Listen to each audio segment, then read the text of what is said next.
সরকারের রক্ত চক্ষু আপনাদের উপরে নিক্ষেপ করা হয়, কোন জালিম সরকার যদি বুলেটের মাধ্যমে আপনাদের জীবন কেড়ে নেওয়া হয়, আপনাদের যদি গুম করা হয়, খুন করা হয়, আপনাদের যদি ফাঁসি দেওয়া হয়, আপনারা কি এই পথ থেকে ফিরে যাবেন? আল্লাহ রসুল যেমন ফিরে যায় নাই, সাহাবায়ে কেরাম যেমন ফিরে যায় নাই, আপনাদেরকে এক চুল পরিমাণ এই পথ থেকে ফিরে যাওয়ার কোনো সুযোগ নাই। আল্লাহর পথে আহ্বান করে, আল্লাহর পথে ডাকে এবং নিজে আবার নেক আমল করে এবং আমি ঘোষণা করে যে আমি মুসলিম, যে এই ঘোষণা রসুলের যুগে কেউ করতে পারত না। মুসলিম বলার সাথে সাথে হিংস্র হায়নারা, সিংহ শার্দুলরা যেভাবে মানুষকে কুড়ে কুড়ে খেয়ে ফেলে, ওইভাবে তার উপরে কাফের মুশরিকরা ঝাঁপিয়ে পড়তো। কথা ঠিক কিনা? কিন্তু এখন আমরা মুসলিম, এই কথা বলতে কোনো বাধা আছে? কোনো ভয় আছে? নেই। এই ইসলামের দাওয়াত কেবল একটি ধর্মীয় কাজ নয়, কর্তব্য নয়, এটি নবীগণের উত্তরাধিকার। এ কাজ কার? নবীগণের। নবীগণের উত্তরাধিকার সূত্রে আমরা এটা পেয়েছি। আমরা নায়েবে রসুল, রসুলের প্রতিনিধি।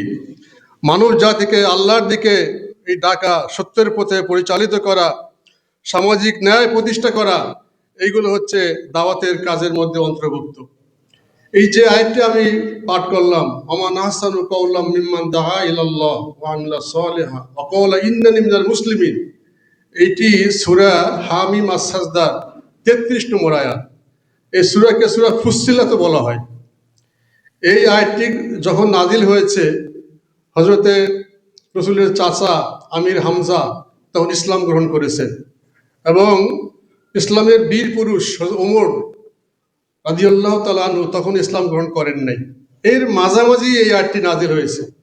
যখন কাফির মুশরিকরা দেখলো ইসলামের গণজাগরণ শুরু হয়ে গেছে, চতুর্দিকে মুসলমানরা, কাফির মুশরিকরা পঙ্গপালের মতো রসুলের দিকে ধেয়ে আসতেছে, ঠিক সেই মুহূর্তে কাফির মুশরিকরা মিটিং করলো যে কিভাবে এটা ঠেকানো যায়।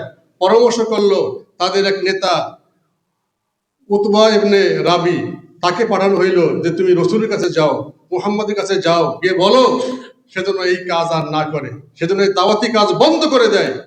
এই উতবা ইবনে রাবি গিয়ে বলল, হে মুহাম্মদ, তুমি যে কাজ করতেছো এই জন্য তুমি ধন সম্পদ চাও, বলো, আমরা তোমাকে আরবের সবচেয়ে বড় ধনী বানিয়ে দেব। তুমি যদি সুন্দরী নারী চাও, বলো, তোমাকে আমরা সুন্দরী নারী তোমার কাছে বিয়ে দিয়ে দেবো।